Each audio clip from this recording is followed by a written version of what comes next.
Gostaria de apresentar o nosso irmão Antônio Carlos. Boa tarde a todos. Que a paz do Mestre Jesus continue conosco. O foco é uma página. Eu vou começar lendo a página que eu escolhi para ser o tópico do nosso estudo de hoje, né?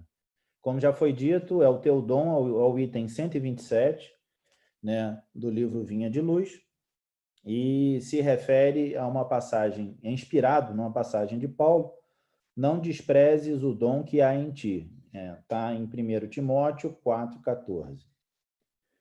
Aí segue Emmanuel. Em todos os setores da reorganização da fé cristã, nos quadros do espiritismo contemporâneo, há sempre companheiros dominados por nocivas inquietações. O problema da mediunidade, principalmente, é dos mais ventilados, esquecendo-se, não raro, o impositivo essencial do serviço. Aquisições psíquicas não constituem realizações mecânicas.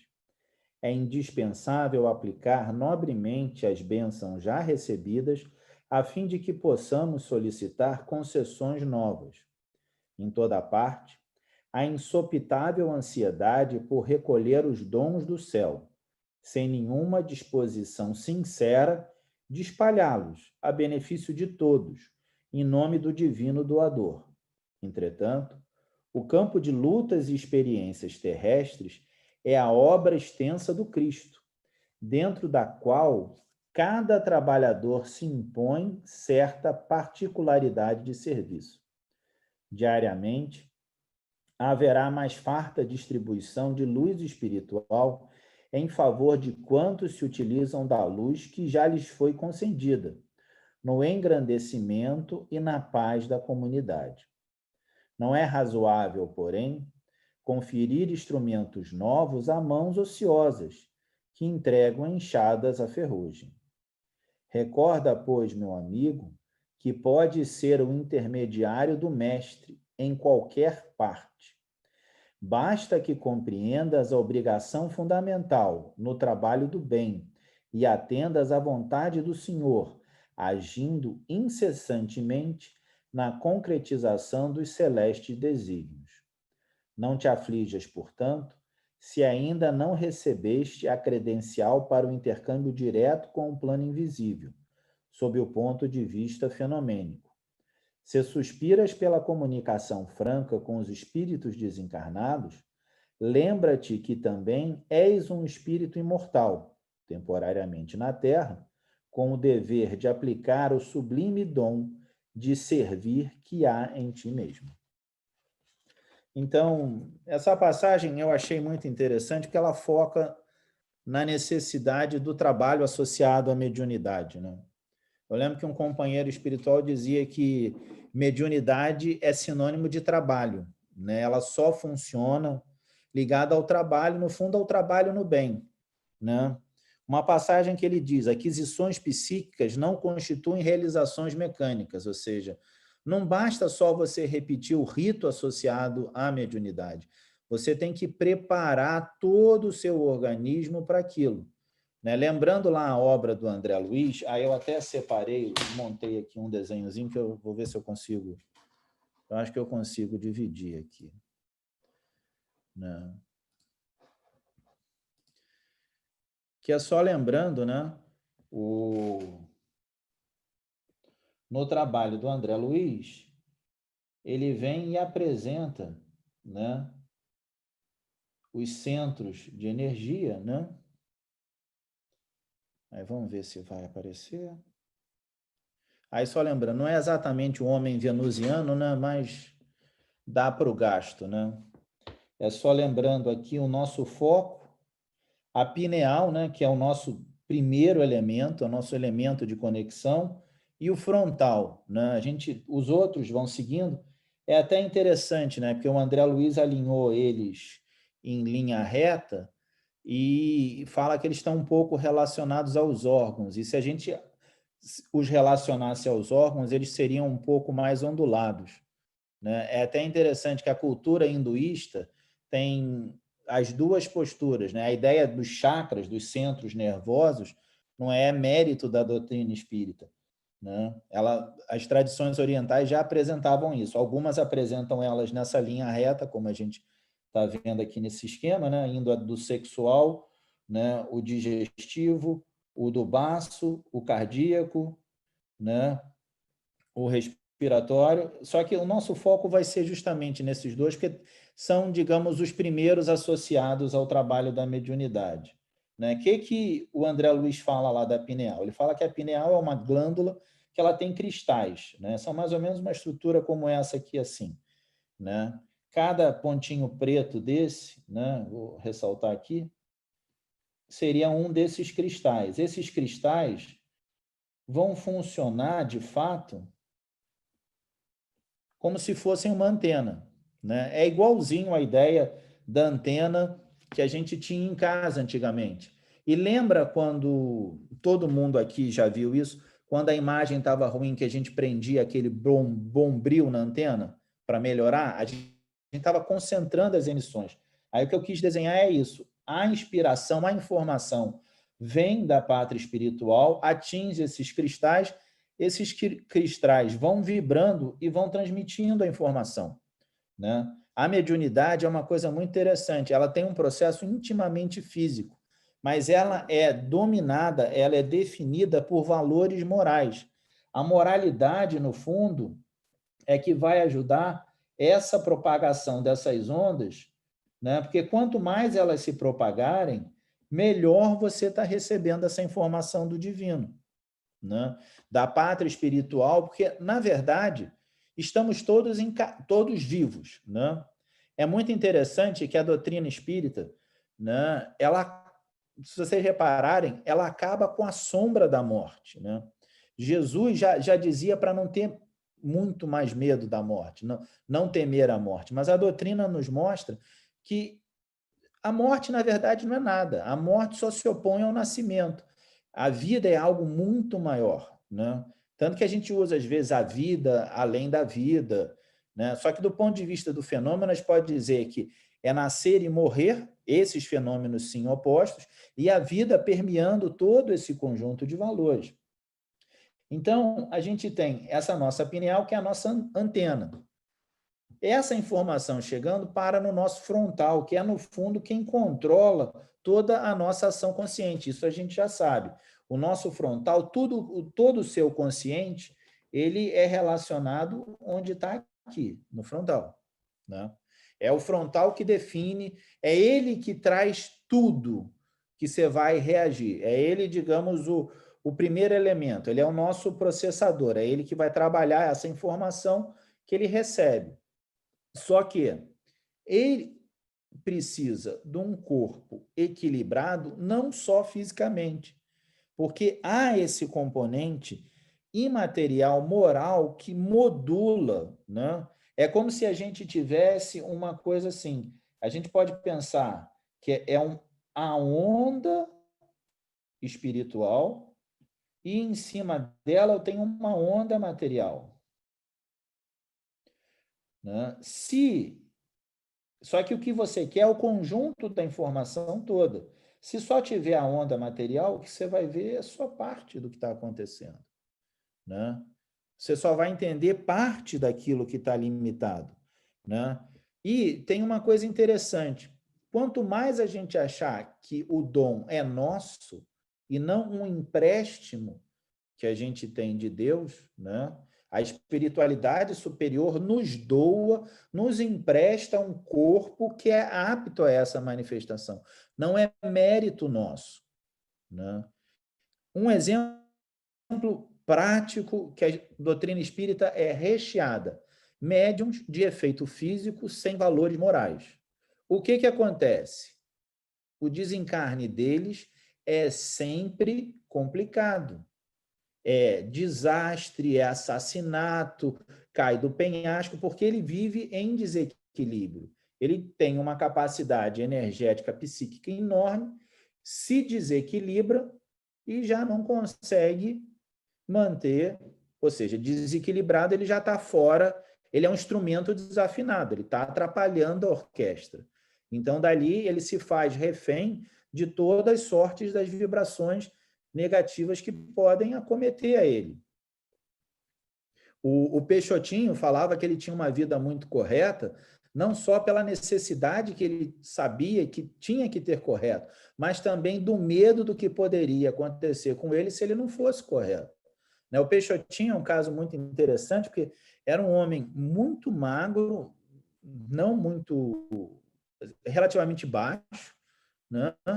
E capaz de fazer as reuniões. O doutor Lauro Salles, que foi um companheiro de movimento espírita do meu pai, eu sou filho de espíritas, né? Eu sou aquele indivíduo que não foi batizado, não foi nada, eu até brinco, né? Que o Luiz Antônio Mileco, né? Ele deu uma última palavra, ele gostava das últimas palavras, porque dizia que todo mundo que desencarna tem que ter uma última palavra.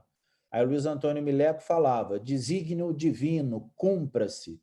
O meu eu já até bolei, falei assim: se Kardec tiver errado, eu estou frito, né? Porque eu sou um espírita convicto de lar, de espírita, sou a terceira geração de espírita. Então, a gente realmente vive, assim, acredita nos preceitos, ainda que a gente tenta, e na verdade a gente tenta seguir a doutrina, se vê claudicando ainda, seguindo os ensinamentos da doutrina. Mas, esse parênteses à parte, né? Então, o que acontece? O indivíduo, quando tem esse conjunto de valores morais, é como se ele fizesse a fundação do edifício dele. Um edifício de fundação sólida consegue ser mais alto, né? Consegue perceber melhor, ter melhores casas, ou seja, ele vai ser uma construção melhor. Essa base moral é que sustenta o valor físico, né? Na informação. É uma relação dual, né? Digamos assim, a ação física associada ao fenômeno mediúnico é o bombril, né? Que ajuda um pouco. Mas você concorda que a informação que vinha da TV, aquilo que estava propagando ali no ar, era, de fato, o mais importante? Né? É o que tem a substância? Né? É o que traz a informação. Então, é isso que é importante a gente entender, que o fenômeno mediúnico ele é muito maior do que a gente consegue imaginar.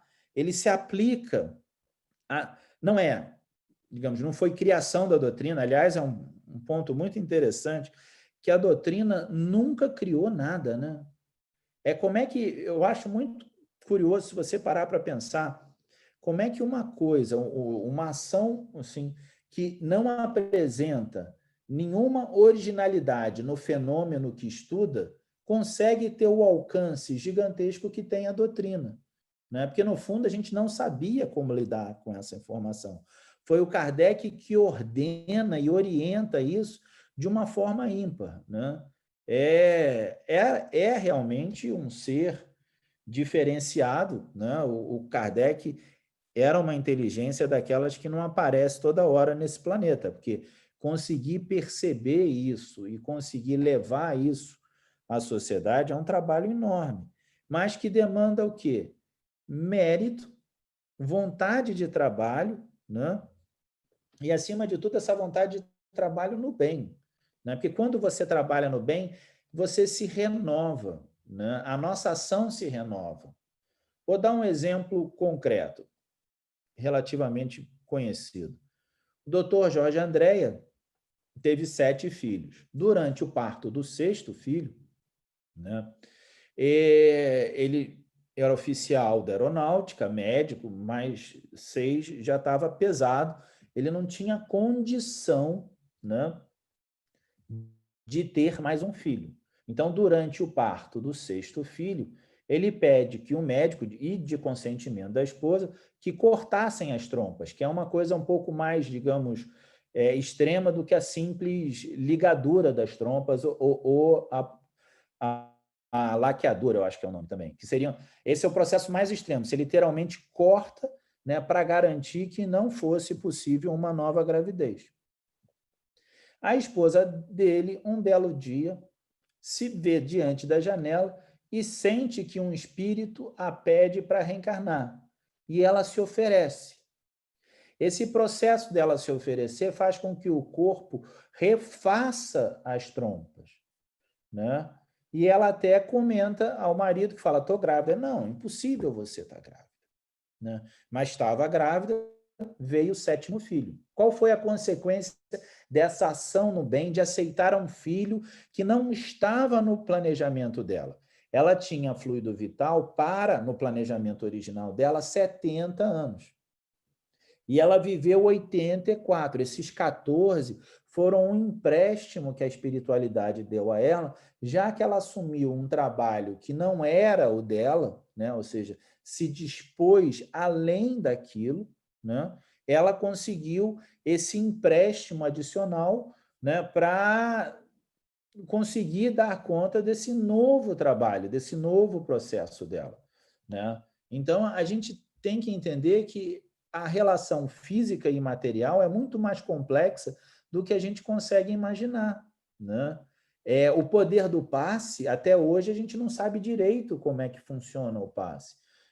Enquanto preparava esse estudo, eu estava lendo um trabalho de um japonês que já tem uns 20 anos, que ele ficou estudando a água, a nossa água fluidificada, que é tão importante para a gente, que ele fazendo preces na água, ele colocando músicas na água, ou seja, ele botava a música diante de um vaso d'água e examinava a estrutura íntima dessa água e via que esses cristais, parecidos com os cristais que a gente tem na pineal, diga-se de passagem, né? Porque toda a nossa estrutura é muito engraçada, a nossa matéria ela é vazada, né? A gente é muito mais um quadriculado do que uma coisa sólida. A gente percebe sólido porque somos seres primários diante do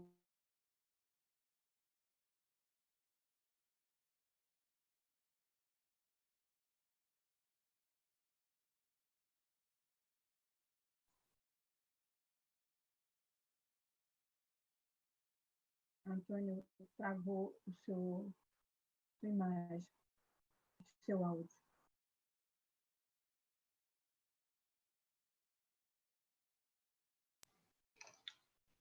Problemas técnicos, vamos aguardar um pouco para ver se ele reconecta.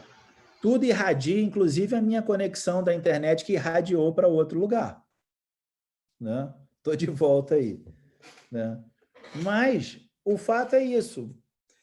Como tudo tem uma assinatura energética muito precisa, que a define de uma forma muito exata. No fundo, é isso que nos torna únicos. Cada um de nós, é como se cada um de nós fosse uma estação de rádio dedicada.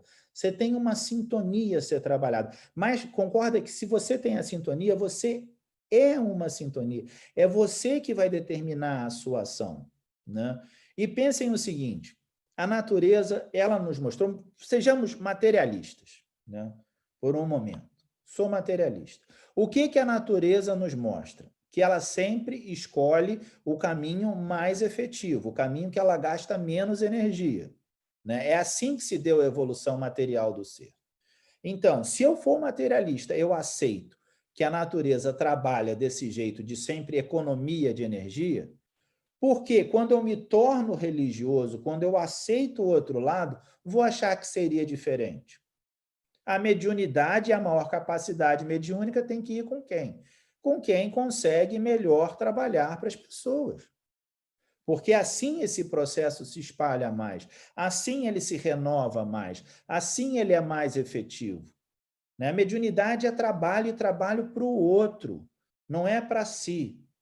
Não é grande mérito você dar comunicação de grandes espíritos. Né? Significa grande capacidade de trabalho. E você vê que a Previdência ela organiza a coisa muito bem. Concordam que Chico é um espírito, nosso Chico Xavier, é um espírito muito antigo, né? De muito tempo? Ele teria a capacidade de ser um escola na nossa sociedade, concordam? Não teria problema nenhum.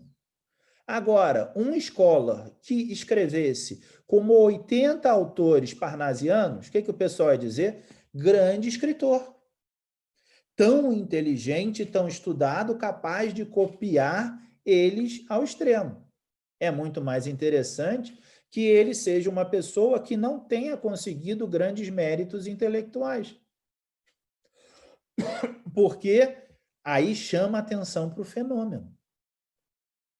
Você fica assim, peraí, como é que uma pessoa com basicamente o ensino primário, consegue copiar à perfeição, não um, não dois, mas 80 escritores, tem alguma coisa lá.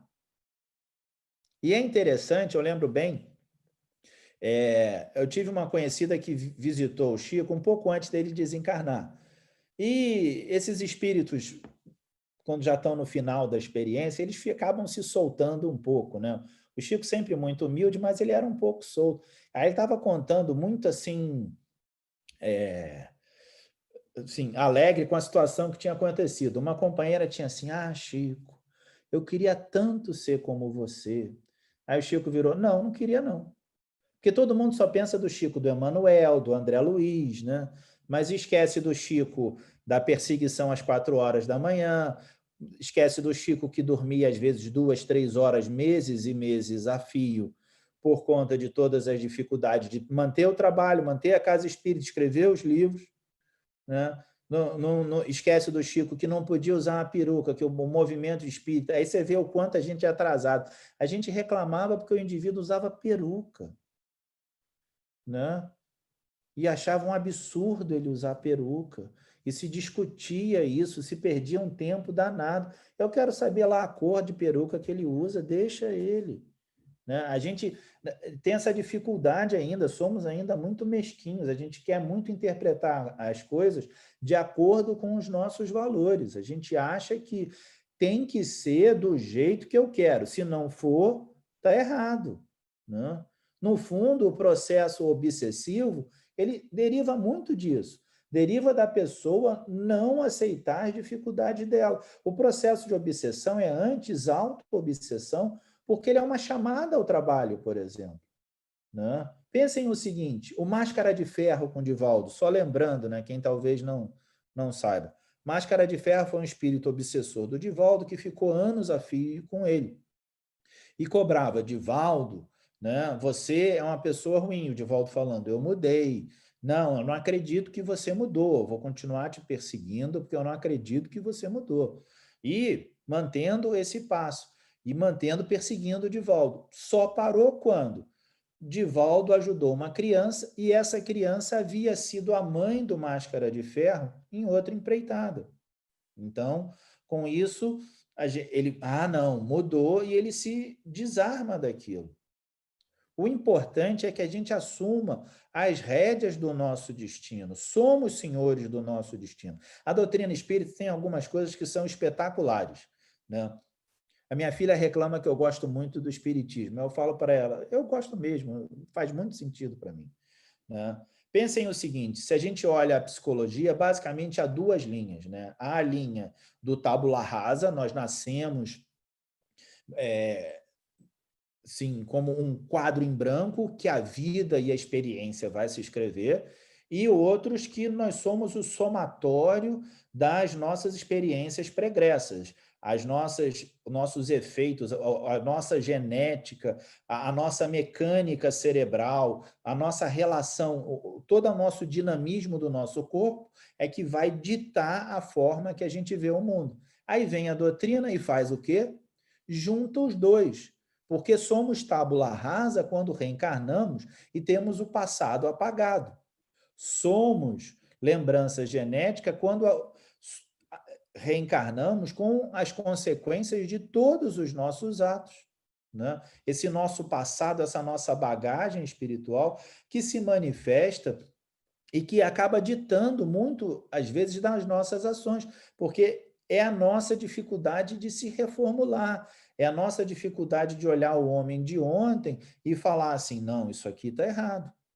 É um pouco a passagem, é um pouco, não é muito, a passagem de Santo Agostinho no Livro dos Espíritos, que diga, faça como eu, ao final de cada dia, avalie o que você fez, repete aquilo que você acha que fez certo, corrige aquilo que você acha que fez errado. Repara que a doutrina tira o peso do erro. Todos nós erramos. Todos nós ainda vamos errar mais um montão de vezes. Mas o erro já não é mais pecado, ele já não é mais culpa, ele é só uma demanda de um processo de corrigenda. É um tanto newtoniano. O Newton sempre falava, para cada ação tem uma reação igual e contrária, né? Aí a doutrina diz, para cada erro, é necessário um acerto igual, né, para suprir aquele erro, refazer aquele erro, reestruturar, né? E é interessante que toda a humanidade sempre tem muitos anseios da comunicação divina, do auxílio dos companheiros e tudo, né? A gente vê nesses nossos tempos de pandemia, muitos falando assim, é a prova que não existe médium e não existe mediunidade porque não teve nenhum espírito dizendo como curar a Covid. Aí vocês pensem o seguinte, se eles dissessem, concordo que eles desculpa, violariam toda a ideia que a doutrina estabelece como um direito inalienável nosso, que é o livre-arbítrio, né? Eles sim estão curando, o que a gente sabe das comunicações dos companheiros é que eles estão recebendo uma quantidade de desencarnados assustadoras. Mas o interessante desses nossos tempos de pandemia é que é uma chamada a gente de algumas coisas que já estão há muito esquecidas. A doutrina sempre fala, espírito não tem nação. E o mundo hoje vive à sombra de pesadas das ideias das nações. A nação minha contra a sua, eu estou certo, você está errado. Até brinco, espírita acredita que não tem nação, mas fala para ele reencarnar na Argentina. Ele não topa, né? Morre de medo. Fala, não me deixa aqui, argentino não. Né? Você vê que a gente tem essas, são nossos irmãos, são os nossos colegas. E diga-se de passagem, estão dando de 10 na gente no combate dessa doença. Então a gente nota que somos seres integrados. O planeta é um só. Não adianta achar que esse rio é brasileiro, porque ele nasce, tem a foz dentro do Brasil e termina em território brasileiro. É um rio que é do planeta. Somos cidadãos do planeta. Ou melhor, dos planetas, do universo. Estamos inseridos numa realidade que a gente ainda não tem nem ideia da complexidade dela. Vocês têm ideia do que seja o universo? Eu lembro que toda vez que eu me perguntava do universo, meu pai sacava um livro do Chico Xavier, onde se narrava a vida dele, né? E ele contando de forma curiosa que ele perturbava muito o Emmanuel, que queria conhecer o universo. Que queria conhecer o universo. Ele falou assim, não dá, não dá, não dá, não dá. Ah, tá bom, você quer, vai. Aí levou ele. Quando levou ele, ele tomou um susto tão grande que falou, ai meu Deus, eu quero a minha cama, eu quero a minha cama, que ele queria voltar para a cama para se sentir seguro, se sentir protegido. A realidade da gente é muito maior do que a gente consegue conceber. Alguns construtos que a gente tem de sociedade são puramente temporais. Não há, a doutrina nos mostra que somos extremamente iguais nos nossos desafios. Vamos ter méritos que nos transformam em algumas coisas melhores, mas em outras piores, né? Eu lembro que, há um tempo atrás, esse século XXI, que prometia tanto, vocês têm que concordar que está bem complicado, né? Eu nunca imaginei que eu fosse viver tanta confusão quanto eu estou vivendo. Eu até brinco que essa parte do meu planeta espiritual veio tampada, porque eu não acredito que eu assinei aquilo, não, né? Aí, eu sempre falava assim, poxa, sorte tem mesmo os nossos companheiros que desencarnaram antes da gente, né? Porque estão na pátria espiritual, já estão vivendo uma realidade melhor do que essa que a gente está inserido, né? Não tem que viver esse mundo complicado, né? E falava isso, falei em palestras que eles tinham méritos e tudo. E o meu pai, que desencarnou em 2003, e é interessante, né, que ele desencarna, o certo era ele virar meu irmão, né? Mas ele ainda me dá bronca como sendo meu pai. Vem e me dá uma bronca falando assim, você acha que está tudo tranquilo aí? Você esquece o quanto a gente trabalha aqui para evitar de dar problema no planeta Terra? Aí que eu me toquei, de vez em quando a gente perde o óbvio.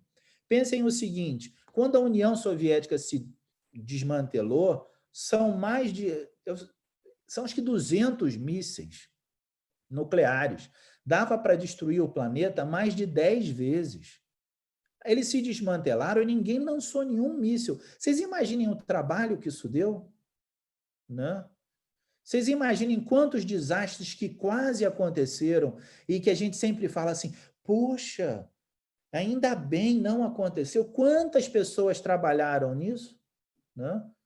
Trabalhou, muita gente trabalhou. Muita gente deve ter dado um suor enorme na pátria espiritual para acalmar essa situação, para pacificar esse cenário.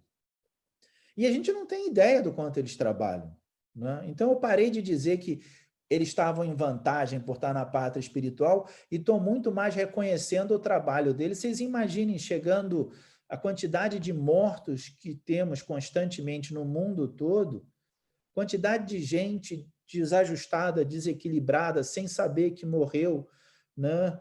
Revoltada, porque talvez achou que tinha morrido antes do tempo, não aceitando. É um trabalho gigantesco, eu não consigo imaginar.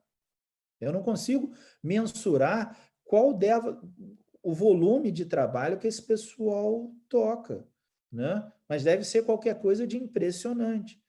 E a gente entende que se essas pessoas com esses méritos trabalham tanto, vocês concordam que a gente, se a gente quer mérito, tem que trabalhar também?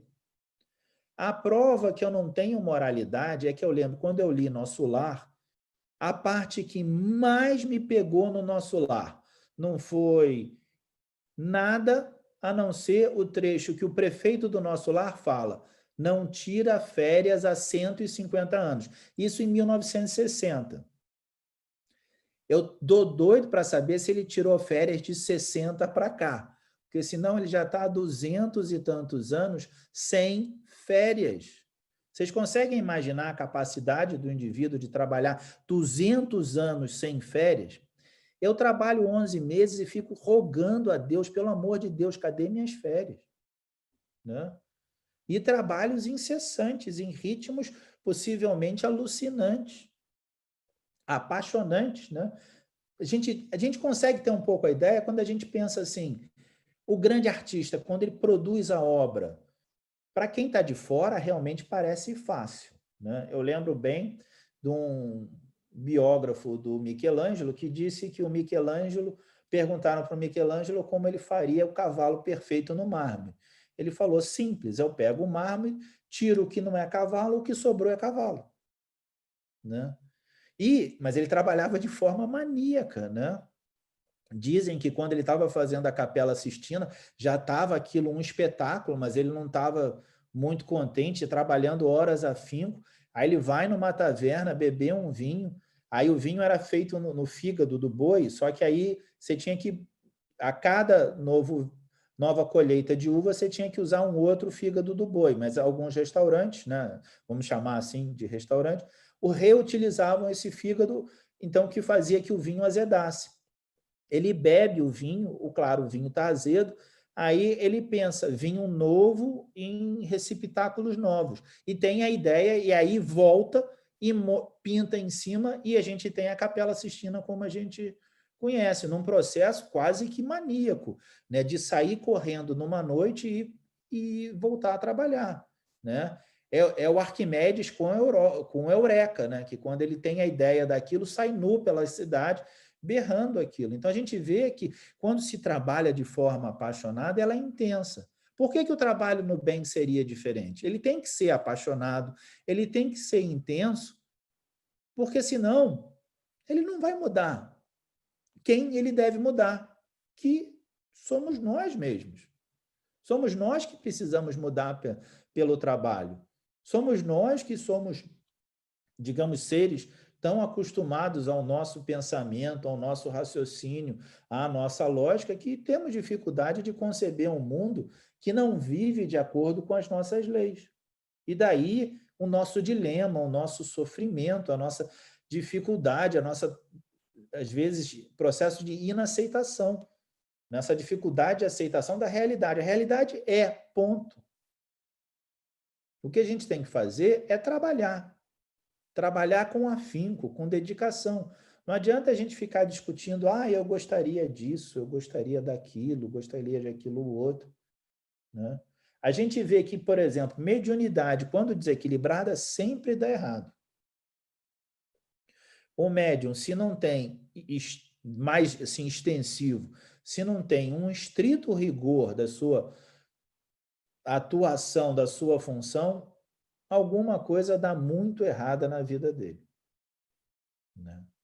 Isso, a história está repleta, né? A gente vê a história de gente como o Ernesto Bozano, que estudou tanto a mediunidade, aí ele pegando médiuns de efeitos físicos fantásticos, que se desequilibraram e tiveram problemas psíquicos, alguns terminando internados, porque eventualmente o indivíduo ficava à mercê dos obsessores. Qual é a forma de evitar o obsessor? Trabalho no bem, né? No Instituto de Cultura Espírita, né, que foi uma obra fundada por Deolinda Amorim, e no início contava lá com o Carlos Embaçaí, o Herculano Pires, e era assim um time muito grande, assim, da primeira hora do movimento espírita no Rio e no Brasil. Um dos fundadores desencarnou. Desencarnou, aí dado 2 anos, ele deu uma comunicação que daria um relato da vida dele na parte espiritual. Todo mundo ficou empolgado, porque era um scholar, um homem que falava muitas línguas, que traduziu obras de Kardec, trabalhava muito no bem, construiu muitas coisas. E todo mundo muito ansioso de ver o que ele contaria. Será que ele encontrou com Kardec? Será que ele encontrou com Delane? Né? Com quem ele conversou? O que ele fez? Será que vai fazer alguma grande obra? E a comunicação dele foi muito simples. Ele falou assim: quando cheguei aqui, recebi tantos bônus horas pelo banheiro de casa espírita que limpei, que se soubesse disso, eu teria limpado os banheiros e feito menos livros e palestras. Né? Porque a gente esquece, o processo é todo no bem. Né? O doutor Neves, que foi um homeopata, né, ele falava que tão importante quanto o médico é a cozinheira, ou cozinheiro, que quando você cozinha, se você coloca amor, o sabor aparece ali. Às vezes a comida é muito simples e ganha uma intensidade porque há essa modulação do amor, é esse elemento imaterial que transita para o material e você percebe isso. É o doutor Bezerra de Menezes que vai subir o morro para atender uma senhora, é assaltado, e ele fala assim: companheiro, eu não tenho nada para te dar. Né? Ele vê o anel de médico, então me dá o seu anel. Ele dá o anel, dá um abraço nele e fala: vai em paz, segue, vai atender a pessoa. E o que acontece? O assaltante chega na casa, porque quem ele atendia nada mais era que a mãe do assaltante. Ele cai em choro pedindo perdão, pedindo desculpas, arrependido daquilo que ele quase que impediu de chegar ao auxílio que a mãe precisava. Então a gente nota que os emaranhados é porque a gente gosta muito que a vida seja da forma que a gente planeja, né? Ou que a gente acredita que ela tenha que ser. Mas a vida não é assim, né? Aos 26 anos, eu conversei com meu pai, ele me perguntou o que eu pensava da vida. Eu pensei assim: eu caso aos 35, né? E antes dos 40 eu devo ter filho. Né? Eu não tinha 35, já era casado e pai de 2. Né? Então a gente nota que não adianta você achar que vai ter um controle de longo prazo da sua vida. Né? A gente sabe em linhas gerais, mas a gente sabe da nossa necessidade de trabalho, da nossa demanda de trabalho no bem, na nossa demanda, a gente precisa matar alguém, né? Na verdade. Só que é matar o homem velho que existe dentro de nós, né? Com todos os nossos vícios, os nossos ranços, as nossas dificuldades de interpretação, os nossos achismos, né? Esse ser velho, ele precisa morrer, mas é de fato essa morte é a morte meio que dentro de uma crisálida, né? Ou seja, está na hora de transformar numa borboleta, pegar esses sentimentos todos ruins, deletérios, que não nos fazem bem, e transformá-los em algo produtivo, criativo, útil para nós e para os outros. Porque só vai ser útil para nós se for útil para os outros. É uma relação meio que... Com esse papo de novo normal, eu estava brincando até chamando isso de novo egoísmo, né? O novo egoísmo que quer fazer o melhor para o indivíduo é fazer o melhor para os outros.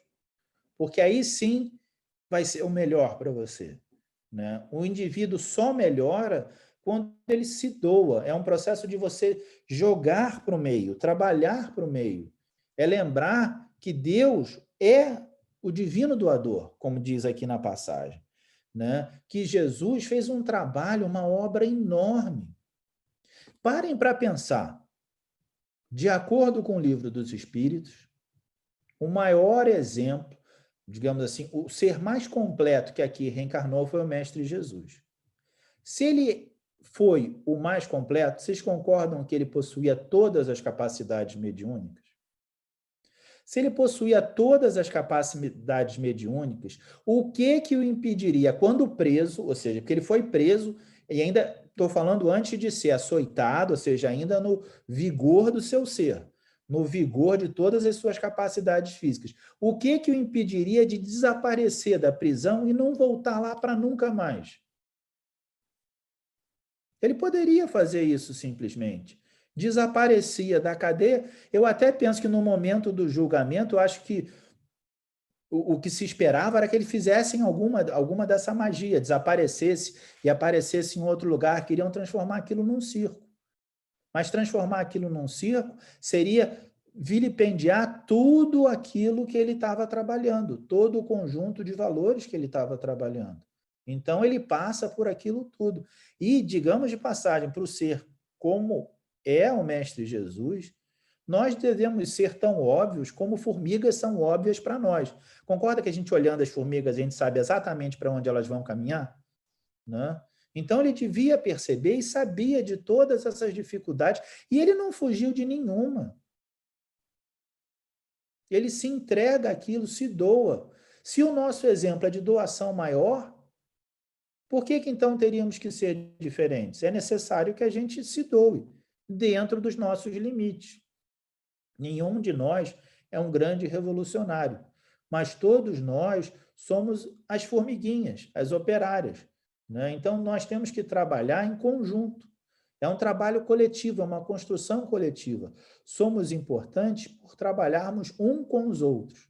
A nossa grandeza está nessa vontade de cooperação, nessa certeza de ação no bem, nessa capacidade de ter confiança que o amanhã há sempre de ser melhor que o hoje. É isso que temos que ter hoje, agora e sempre.